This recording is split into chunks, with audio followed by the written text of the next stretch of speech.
Bonjour à toutes, bonjour à tous. Bienvenue sur la page Facebook de Droit et Liberté DL dans le cadre de ce JT de 13 heures. Et donc, nous allons attendre que vous puissiez vous loguer. N'hésitez pas à partager cette vidéo. Vous savez que Facebook limite la portée de nos publications. Visiblement, il change les chiffres. Et donc, bien évidemment, vous devez en prendre conscience que, effectivement, l'accès à l'information dépend véritablement de vous. Donc, n'hésitez pas à partager ce JT en tant que tel. Alors, on va commencer par la première actualité. Donc, il faut savoir tout simplement que l'Ukraine et la Russie entament des pourparlers aujourd'hui, donc ce jeudi, dans le cadre d'une tentative de trouver un accord dans le cadre des conflits armés entre la Russie et l'Ukraine. Il faut savoir que ça se passe en Turquie, donc à Antalya. Donc il y a une rencontre qui est organisée entre le ministre russe des Affaires étrangères et le ministre russe ukrainien sur le territoire d'Antalya. Alors il faut le rappeler que, effectivement, il faut déterminer exactement quelles sont les exigences russes par rapport à la possibilité de trouver ou non une solution dans le cadre de ce conflit. Alors, il faut savoir que Vladimir Poutine a répété à nouveau qu'il est possible de trouver effectivement un dialogue en vue de la paix en Ukraine, que pour autant que toutes les exigences qui sont soulevées par Poutine soient remplies, à savoir un statut neutre et non nucléaire par l'Ukraine, 2, sa démilitarisation obligatoire, 3, la dénazification effectivement d'une certaine population et également la reconnaissance de l'annexion de la péninsule de la Crimée par la Russie et également la souveraineté des régions séparatistes pro-russes de l'Est ukrainien, à savoir Donetsk et Lugansk. Alors ça, c'est les exigences russes. Alors les Ukrainiens réagissent par rapport à ça en disant voilà qu'ils sont ouverts à la discussion, bien évidemment, mais il faudra voir exactement les prises de position d'une solution dans son ensemble. Et donc nous allons voir si oui ou non une solution pourra être dégagée aujourd'hui, donc dans le cadre des discussions entre les deux ministres des Affaires étrangères. Alors, deuxième actualité, et ça fait beaucoup parler de ces faits dans plusieurs États membres de l'Union européenne, notamment en Italie, en France et en Belgique, c'est concernant l'attaque d'un hôpital pédiatrique. Alors, il faut savoir que le secrétaire général de l'ONU juge épouvantable, je dis bien épouvantable, l'attaque russe d'un hôpital pédiatrique. Alors, il faut savoir qu'effectivement, il y a eu une attaque d'un hôpital pédiatrique dans le port stratégique en Ukraine. Et il faut savoir que lorsque nous analysons les prises de position de chacune des parties, on se rend compte en réalité qu'il y a une véritable manipulation de la part des médias en tant que tel. En effet, le président ukrainien déclare qu'il montre par le biais de vidéos que la destruction donc de cet établissement pédiatrique qui abritait effectivement une maternité et un hôpital pédiatrique résulte effectivement de tirs de la part de l'armée russe. Alors, quelle est la position du gouvernement russe par rapport à ça, par rapport à cette destruction de cet hôpital? Il dit ceci, qu'il ne reconnaît pas l'attaque, mais affirme, donc ça c'est les Russes qui disent, qu'il affirme que des troupes nationalistes ukrainiennes avaient lancé des tirs depuis les infrastructures hospitalières en tant que telles. Donc, rendez-vous compte que d'un côté, on dit donc les Ukrainiens, le président ukrainien dit, voilà, il y a une destruction de l'hôpital par les Russes, et affirme en même temps, je cite, mais il n'y a aucun enfant parmi les blessés et aucun mort. Donc rendez-vous compte, une destruction d'un hôpital par les Russes où il n'y a aucun enfant mort et aucun adulte mort. C'est quand même assez bizarre. Comme si l'hôpital avait été vidé avant même l'attaque. Je trouve ça quand même assez bizarre, je trouve. Et en même temps, les Russes déclarent que dans l'hôpital pédiatrique, il y avait des nationalistes ukrainiens qui tiraient avec des armes vis-à-vis de l'armée russe. Est-ce qu'il n'y a pas là une provocation des Ukrainiens vis-à-vis des Russes? Les Russes ont réagi et maintenant les journalistes européens disent « Oh, mais qu'est-ce qu'ils sont méchants les Russes ?» Je trouve que c'est vraiment lamentable. Je trouve que voilà, les journalistes jouent bien leur jeu, je trouve, en Europe. Qu'est-ce qu'ils sont méchants, les Russes? Et les nationalistes ukrainiens, eux, de leur côté, ils favorisent effectivement des informations de haute classe dans les journaux européens, je trouve. Je trouve qu'ils font bien leur job. Bien leur job. Allez, alors, on continue. Alors, ici, nous avions telle actualité. Alors, concernant... Alors, tenez-vous bien. Parce que cette actualité m'a permis de comprendre que les ministres, je trouve que leur salaire est bien mérité, je trouve. Et vous allez comprendre pourquoi. L'essence au-delà de 2 €. Alors, il faut savoir que de nombreux foyers s'inquiètent de la hausse des prix de l'énergie. Le gouvernement fédéral, chez nous, donc en Belgique, étudie diverses pistes. Donc les ministres en train d'étudier. Ça me rassure, je trouve. Je trouve que le fait d'entendre des journaux dire que les ministres sont en train de réfléchir sur des pistes face à l'augmentation de l'énergie, je trouve que ça me rassure, moi, en tant que citoyen. Par contre, selon des spécialistes, la marge de manœuvre est très limitée. Il serait donc très difficile de contrer la flambée des factures. Et donc, il faut savoir une chose, c'est qu'il y a des solutions. Des experts donnent des solutions. Et je vais vous indiquer quelles sont les solutions qui sont proposées. Des solutions vraiment qui m'ont fortement impressionné, je trouve, en tant que citoyen. Je cite, « Pour diminuer sa facture d'énergie, je cite, tenez-vous bien, la meilleure solution serait de baisser sa consommation. » Ça, franchement, c'est top. Pour faire face à l'augmentation des prix du gaz, donc il faut diminuer sa consommation de gaz. Écoutez bien, surtout pour ceux qui se chauffent au gaz. Alors, la solution, je cite, pour les experts, arrêtez de vous chauffer au gaz. Mettez un gros pull pour arrêter de consommer du gaz. Allez peut-être passer des soirées chez des amis qui ne se chauffent pas au gaz. Donc, visiblement, essayez de prendre contact, arrêtez le gaz et vous allez habiter chez des amis qui ne se chauffent pas au gaz.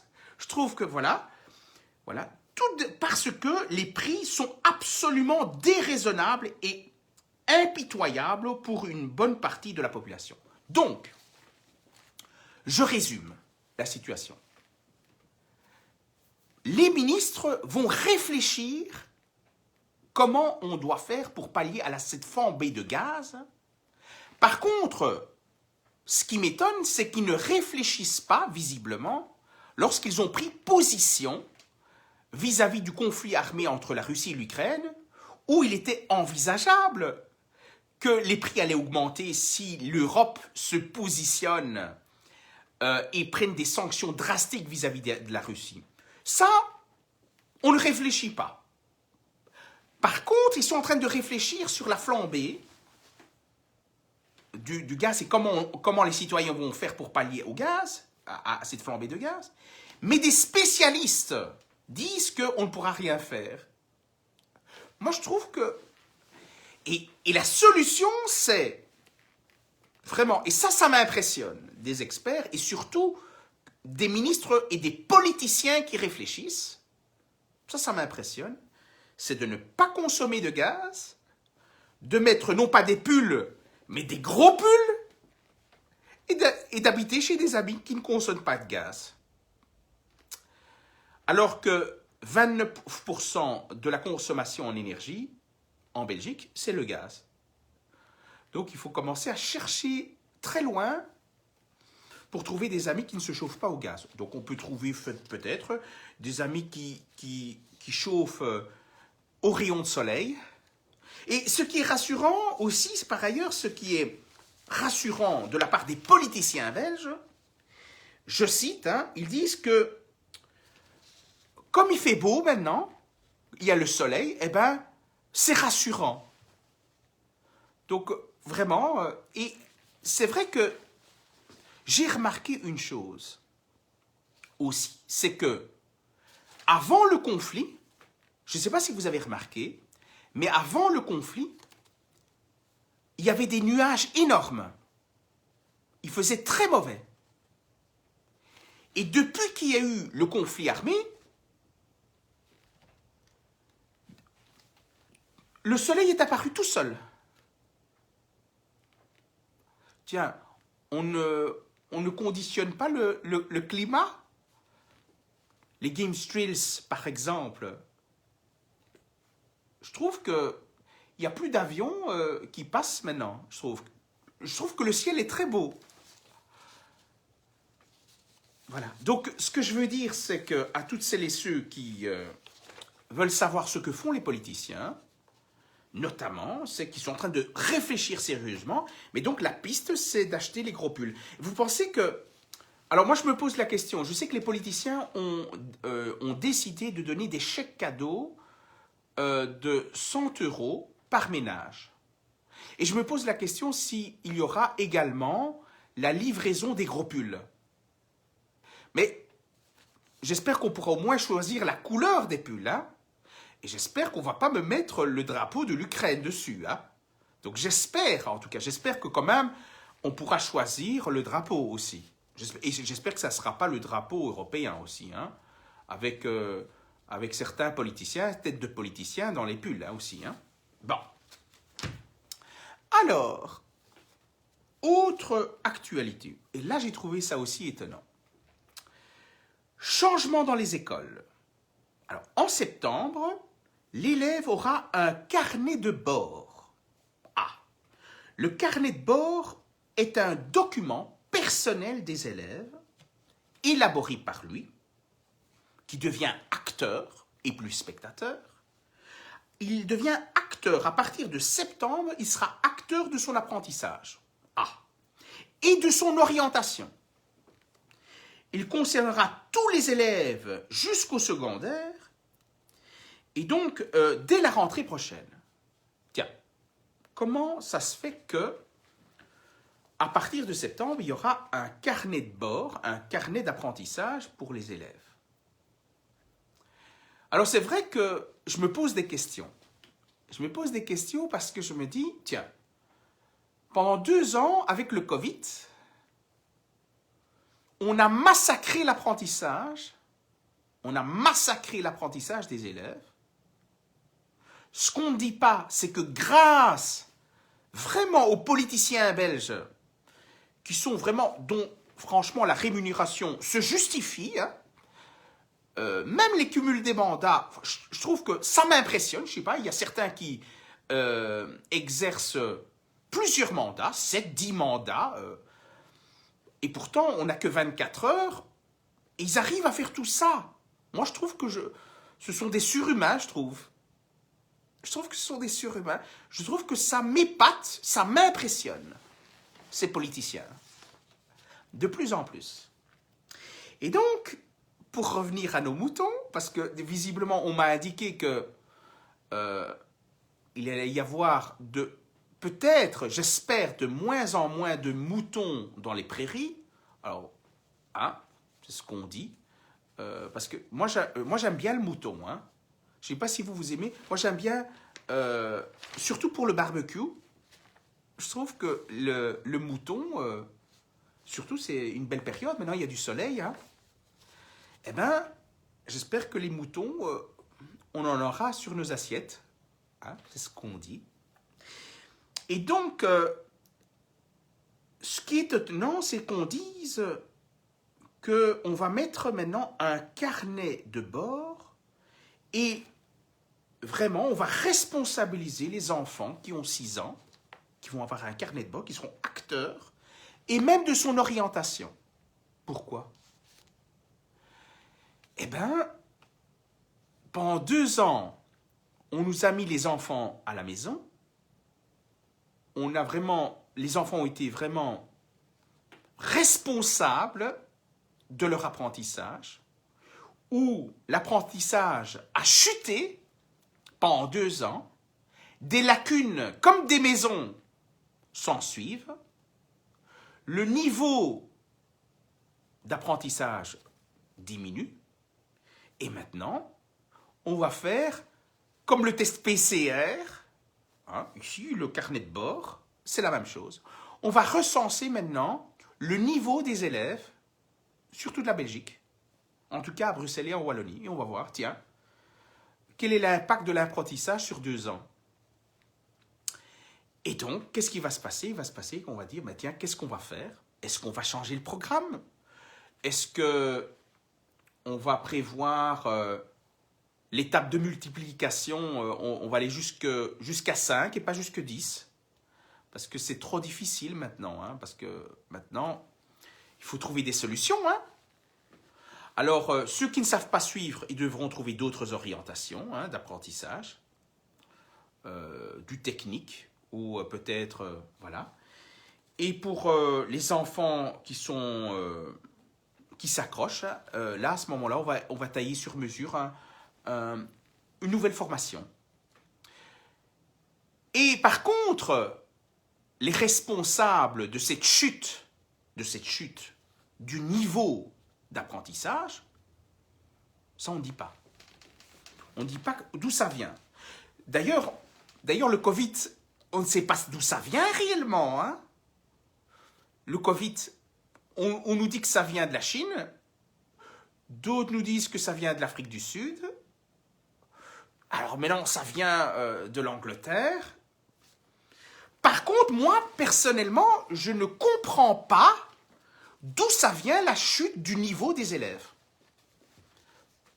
Alors, mais j'ai confiance à nos politiciens parce qu'ils réfléchissent beaucoup, hein. Et c'est ça qui me rassure, moi. Moi, ça me rassure, ça, qu'ils réfléchissent. Et franchement, le carnet d'apprentissage et d'orientation, c'est top qualité, je trouve. Top qualité. Vraiment, vous me rassurez, les politiciens. Je trouve que vous êtes à la hauteur, vraiment, de vos déclarations. Et ce qui me rassure, c'est ça, et aussi le costume. Hein, parce que moi, vraiment, le costume des politiciens, je trouve que c'est beau. Et avoir une belle présentation, ben, ça me réconforte. Dans tout ce qu'ils disent, je trouve. Vraiment. D'ailleurs, j'espère que le Père Noël aura encore son costume au mois de décembre. Hein.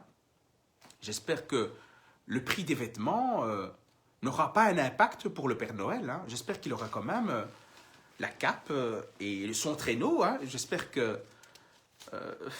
allez, moi, j'espère. Moi, je pense uniquement au Père Noël. D'ailleurs, hier, avec ce chèque cadeau de 100 € pour les ménages, ça me rassure, je trouve. Par contre, j'espère que les politiciens vont penser au gros pull. Parce que, en ayant un gros pull, au moins, je me dirais psychologiquement que je vais faire face à la flambée des factures d'électricité et de gaz. Oui, oui. Voilà, les amis, donc les actualités convergent dans ce qu'on pense. Hein. Ben, ce qu'on pense, c'est que la prise de position des politiciens belges par rapport à ce conflit armé Russie-Ukraine va entraîner un effondrement de l'économie européenne. Le fait que la Russie se détache progressivement économiquement vers la Chine, vers l'Arabie Saoudite et certains pays du nord de l'Afrique vont plonger encore plus l'économie européenne. Et attendez-vous à une augmentation très sensible du prix portant sur les matières premières. Vraiment, vraiment. Certains membres d'EDL m'ont dit que le pain est monté de 2,40 € à 3,40 € en une semaine et demie. Et ce n'est que le début, hein. Ce n'est que le début. Allez, j'espère que les politiciens vont nous dire comment on va faire, hein, parce que le salaire, par contre, et c'est ça qui est dommage, c'est ça qui est dommage.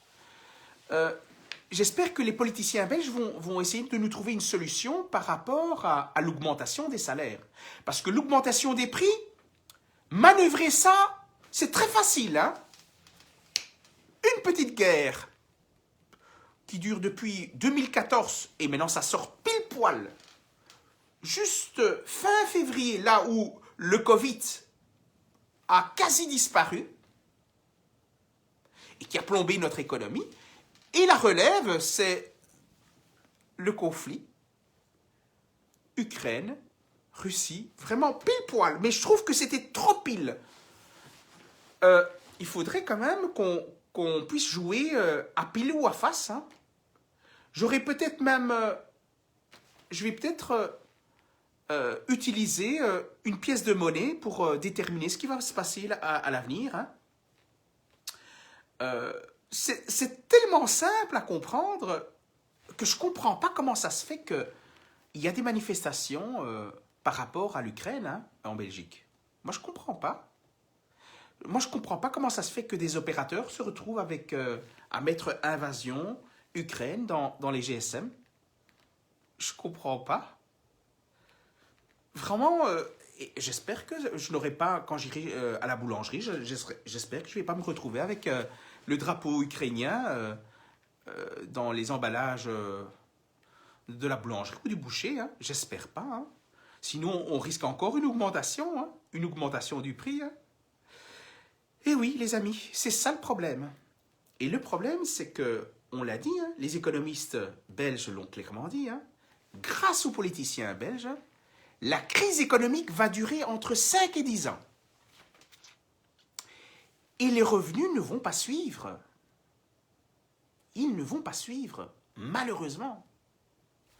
Alors, le Premier ministre a dit, hein, il a dit par rapport à l'essence, au gasoil, il va diminuer les accises sur une petite période, jusqu'en juin, comme si le gaz et donc tout ce qui a trait au pétrole va disparaître, donc ça va chuter au mois de juin, comme si ça va chuter au mois de juin, mais en réalité, ça va persister, même s'il y a du soleil, même s'il y a des rayons de soleil, l'augmentation des prix sera là, hein.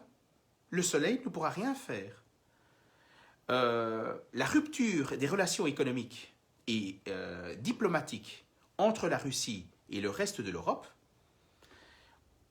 ne va pas changer avec l'arrivée du soleil. Hein. C'est ce que les politiciens belges disent. Hein. L'arrivée du soleil va permettre de diminuer la facture de gaz et d'électricité. C'est ce qu'ils disent. Donc, moi, ça me rassure.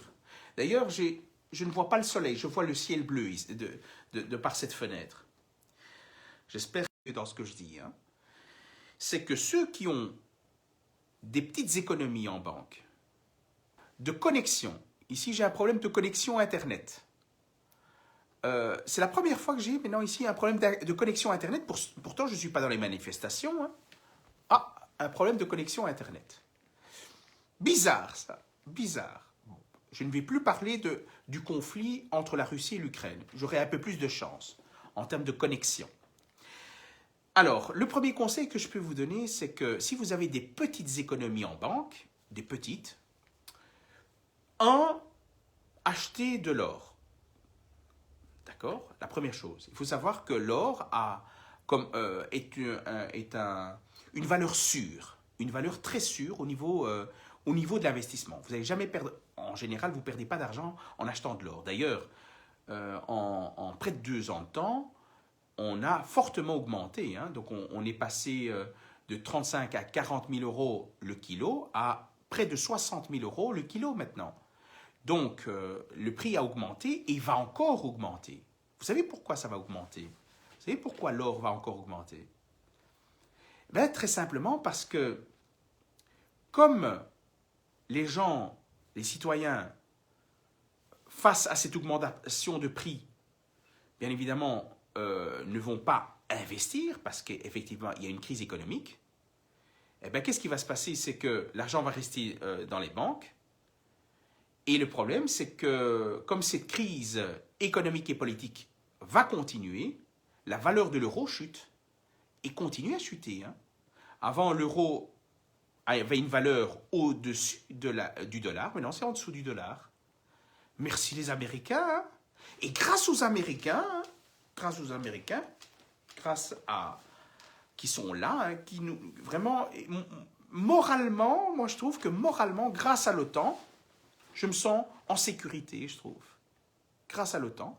Et surtout, grâce à l'OTAN, eh ben, on n'a pas investi dans l'armée belge.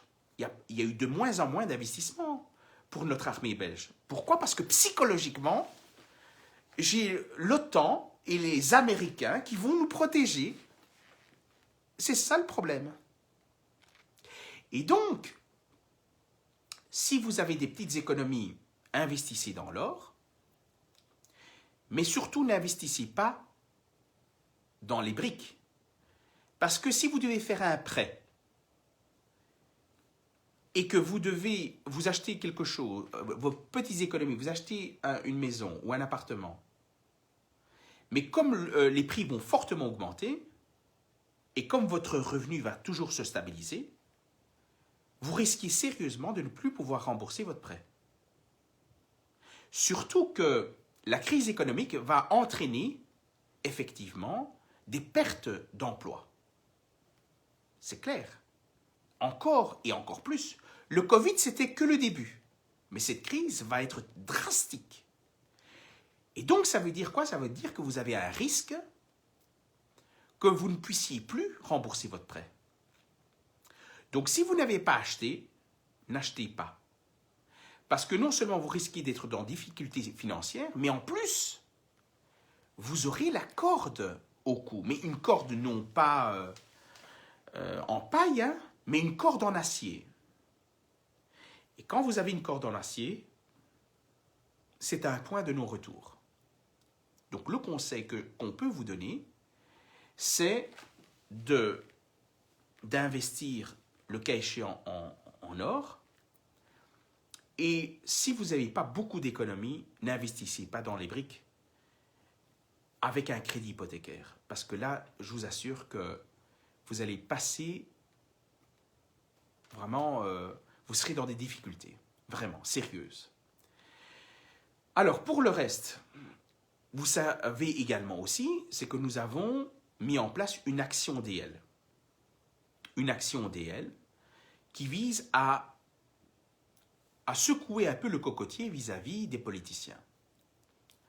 Je ne trouve pas ça responsable de nous avoir, que les politiciens nous aient mis dans un cul-de-sac. Comme on dit, un piège à mammouth, où nous n'avons pas de mainmise. Quand l'Europe dit maintenant qu'il souffle vers l'Est, eh bien concrètement, on n'a pas le choix d'aller vers l'Est. Hein. On n'a pas de mainmise. Hein. Vous ne savez malheureusement la prise de position politique au niveau européen, avec la participation de la France et de la Belgique, ben nous n'avons aucune mainmise par rapport à ça. Et est-ce que c'est normal tout cela? Est-ce que c'est normal que la Belgique n'a pas été consultée par rapport à cette prise de position qui est dramatique? Parce que ça va durer entre 5 à 10 ans. L'impact économique. Et c'est pour ça que nous devons non seulement restaurer cette paix entre la Russie et l'Ukraine et que les politiciens européens se bougent pour trouver cette paix, mais aussi de réconcilier les relations entre la Russie et l'Europe. C'est vraiment hyper important, sans quoi on va se retrouver dans un tunnel tout noir et on ne verra pas le bout du tunnel. Parce que eux, les Américains, eux, de leur côté, leur impact, mais regardez la valeur du dollar, hein, la valeur du dollar n'a pas chuté aussi fort que la monnaie européenne. Hein. Donc eux, ils sont cool. Hein. Eux, ils ont... C'est pas comme en Europe. Les conséquences européennes seront beaucoup plus graves qu'au niveau des Américains. Hein. Et en plus, il y a... Voilà, donc ce que je veux dire simplement, c'est que il faut absolument restaurer les relations entre la Russie et l'Europe. Et quand je vois des manifestants manifester pour l'Ukraine, alors que le but, c'est d'être neutre pour éviter de jeter de l'huile sur le feu, ben je me dis, visiblement, les citoyens n'ont pas compris. Il faut confiance aux politiques, il faut confiance à l'orientation des citoyens vers le cul-de-sac. Donc, chers citoyens, ne tombez pas dans le piège. Parce qu'en définitive, ce n'est pas les politiciens qui vont payer la note. C'est vous qui allez payer la note. Et la note, vous allez la payer très salée. Alors, on peut réduire l'impact à long terme, parce que l'impact sera à long terme. D'ailleurs, Bruno Coleman, économiste, l'a très clairement dit, ça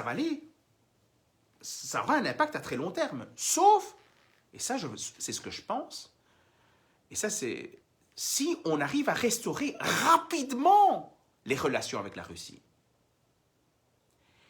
Et si tel n'est pas le cas, mais rapidement, l'impact sera réellement à très long terme, au niveau économique. Et donc, ça veut dire quoi? Ça veut dire que vous n'allez pas faire un job, vous devrez faire 2 ou 3 jobs, parce que si les prix sont multipliés par 2 ou par 3, eh bien concrètement, vous devrez avoir 2 ou 3 jobs. Et comme le dit certains politiciens, ils ne savent rien faire par rapport à l'augmentation de l'énergie, seulement de l'énergie, et on ne parle pas d'impact vis-à-vis des autres produits, comme les matières premières aussi. Que la seule chose que peuvent faire les politiciens belges par rapport à l'augmentation de l'énergie, c'est de mettre un gros pull et de prier que le soleil sera toujours présent en Belgique. Eh bien ça ne me rassure pas du tout. Donc, faire des manifestations en prenant une position vis-à-vis de l'Ukraine, c'est augmenter les chances à ce que vous allez payer encore plus les prix, augmenter la flambée des prix. Ça c'est certain, ça c'est certain. Voilà. Donc je pense que, alors je me pose comme question, voilà, qui nous manipule? Est-ce qu'on est manipulé? On est manipulé par qui? Tiens, mais pourquoi les politiciens qui réfléchissent beaucoup, pourquoi ils n'ont pas réfléchi à l'impact économique? Alors certains disent que ça a été voulu, hein? Certains disent que ça a été voulu, cette crise économique.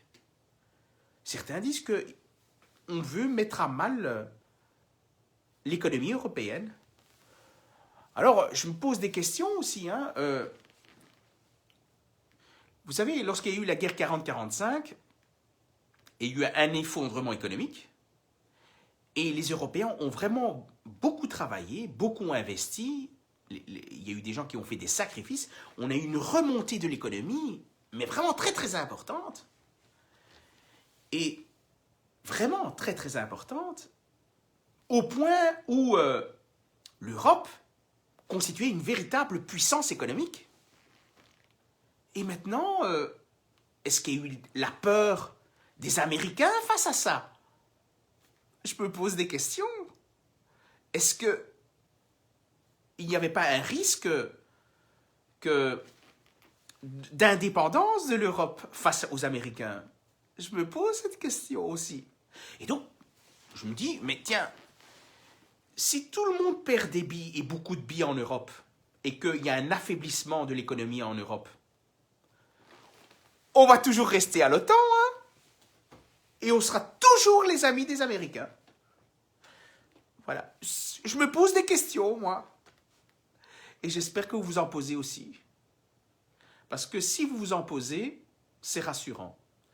Par contre, si vous pensez que mettre des gros pulls pour faire face à l'augmentation des prix de l'énergie, c'est la solution, eh bien, la seule chose que je peux dire, c'est que le piège à mammouth sera de plus en plus gros et il y aura de plus en plus de victimes.